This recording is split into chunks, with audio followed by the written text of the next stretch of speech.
Hey everyone, good morning, welcome back to my YouTube channel. তো আজ তোমাদের সাথে আমি একটা বড় ব্লগ শেয়ার করতে চলেছি। তো এই যে সকাল সকাল ঘুম থেকে উঠেছি, আর তোমরা তো দেখতেই পেয়েছো আমি কটার সময় ঘুম থেকে উঠেছি। উঠে স্নান করে ফ্রেশ হয়ে চলে এসেছি বাগানে।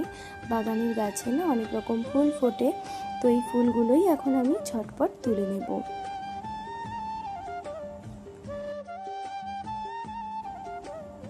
আর এই ফুলগুলো দিয়েই আমি এখন গোপু সোনা আর আমার রাধারানীর সেবা দেব। তো চলো এখন ফুলগুলো তুলে নিই। জানো তো, বর্ষাকালে প্রকৃতির দিকে তাকালে কি অদ্ভুত একটা শান্তি লাগে, কারণ গাছপালাগুলো একেবারেই সবুজ হয়ে থাকে, আর সেই সবুজের রঙটা একটু আলাদাই হয়।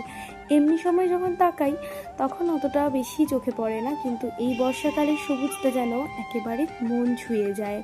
আর তারপরে তো সামনেই পুজো, আর পুজোর আগে আকাশটা যা দারুণ হয়ে থাকে, ভীষণ ভালো লাগে। তো এই যে এখন আমার ফুলগুলো তোলা হয়ে গেছে, আর দেখো এই যে আজকে মাত্র এই কটা ফুলই পেয়েছি। বর্ষার কারণে হয়তো খুব বেশি একটা ফুল ফুটছে না। তো চলো এবার গোপু সোনাকে আর রাধারানীকে আমি বাল্য সেবাটা দিয়ে নিই।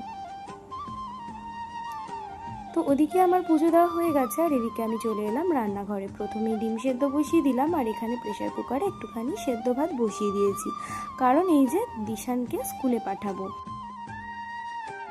তো এই যে দিশান কিন্তু পুরো রেডি, আর ওকে স্কুলে দিয়ে বাড়ি চলে এসেছি। আর বাড়িতে এসেই আমি কিন্তু আবার চলে এসেছি রান্নাঘরে, কারণ এখনো ব্রেকফাস্ট বানানো বাকি। তো আজকে ব্রেকফাস্টে একটু আলু মিষ্টি কুমড়ো দিয়ে তরকারি বানাচ্ছি, আর সাথে করে এই যে 3 কোনা যে পরোটা ভাজছি। তো এদিকের বার্নারটা না একদম আস্তে আস্তে জ্বলছে, তো সেই কারণেই আমি এই তাওয়াটাকে বা সাইডে নিয়ে যাচ্ছি, আর ডান সাইডে তরকারিটা দিয়ে রাখলাম লো ফ্লেমে, কারণ ওটা এমনিতেই লো।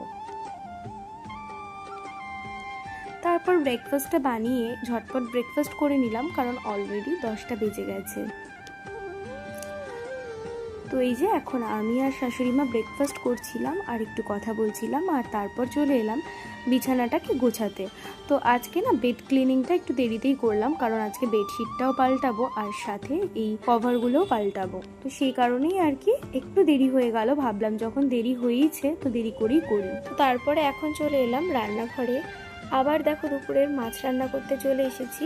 তো আজকে দেখো বড়মশাই জ্যান্ত রুই মাছ এনেছিল, তো এই রুই মাছের ঝোলটা না আলু বেগুন দিয়ে করেছিলাম। আর তার সাথে এনেছিল একটু মাছের তেল, যেটাকে আমি একটু আলু পেঁয়াজ আর কাঁচা লঙ্কা কুচি আর একটু বেগুন দিয়ে ভালো করে ভেজে নিয়েছিলাম। এখন তো সন্ধেবেলা, দুপুরবেলার কোনো ক্লিপ আর আমার নেওয়া হয়নি। তো এই যে সন্ধেবেলা চলে এসেছি একটা টিফিন বানাবো বলে, বানাবো পিৎজা। তো পিৎজাটা বানানোর জন্য আমি এখানে কিন্তু পনিরটাকে ভালো করে রেডি করে নিচ্ছি, কারণ আজকে আমি পনির পিৎজা বানাবো। আর একটা বানাবো পেঁয়াজ দিয়ে আর একটা বানাবো পেঁয়াজ ছাড়া, কারণ আমার শাশুড়ি মা নিরামিষ খান। তো এই যে এখন দেখো পনিরটাকে আমি ভালো করে রেডি করে নিলাম, আর এইবার এই ডোয়ের উপরে আমি কিন্তু সস দিয়ে নিচ্ছি, আর তারপর মিউনিস দিলাম। আর তারপরে আমি একে একে সব কিছু দিয়ে দিচ্ছি, যেমন ধরো এই যে পনিরটা দিয়ে দিচ্ছি, এরপরে দিয়ে দিচ্ছি ক্যাপসিকাম, তারপরে সুইট কর্ন, তারপরে দিয়ে দিলাম চিজ। আর চিজটা আমি যখন গ্রেট করছিলাম তখন না চিজটা কিছুতেই বেরোচ্ছিল না, তো আমি ভাবলাম বেরোচ্ছে না কেন, কীরকম হলো। তো তারপরে ভালো করে নোটিস করে দেখলাম যে আমি উল্টো দিক দিয়ে ঘষছিলাম। তো তারপর আবার সোজা করে নিয়ে দেওয়ার পর দেখলাম যে হ্যাঁ এবার পড়লো ঠিকঠাক মতন। আর জানো তো এরকম ভরে ভরে চিজ দিয়ে খেতে কিন্তু পিৎজা দারুণ, মানে বাড়িতে করার একটাই বেনিফিটস যে নিজের ইচ্ছা মতন জিনিসগুলো তুমি দিয়ে খেতেই পারো।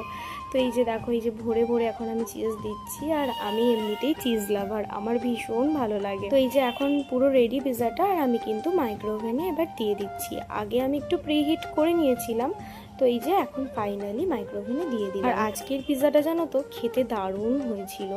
তো এই যে দেখো পিৎজাটা এখন আমার হয়েও গেল, এটা তো বার করে দিলাম, আর একটা যেটা বললাম পেঁয়াজ দিয়ে করব, এরপরে কিন্তু সেটাও দিয়ে দেব। তো এই যে দেখো এখন পিৎজাটাকে আমি কেটে নিচ্ছি, আর পিৎজাটা কাটার পরে আমি সবার আগে আমার শাশুড়ি মা আর আমার ছেলেকে দেব, আর তার পরের বাইটগুলো আমরা সবাই মিলে একসাথে বসে খাবো। তো এই যে প্রথমে আমার ছেলেকে দিয়েছি, ও ভীষণ ভালো খেয়েছে, আর ও খাওয়া কম টিভি দেখছিল বেশি, কারণ ওকে আমি একটু মিস্টার বিন চালিয়ে দিয়েছিলাম। আচ্ছা কারা কারা বলো তো এরকম ছোটোবেলায় মিস্টার বিন দেখতে?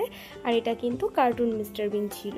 তো তারপরে দেখো আমার ভাইও যেহেতু ছিল, তো ভাইকেও দিয়েছিলাম, ভাইকেও বললো ভীষণ দারুণ হয়েছে। আর আমার তো খুব ভালোই লেগেছে, আমার তো মনে হচ্ছিলো যে দোকানের থেকেও বেশি টেস্ট হয়েছিল। তো চলো আজকের মতন টাটা, দেখা হচ্ছে অন্য কোনো ব্লগ।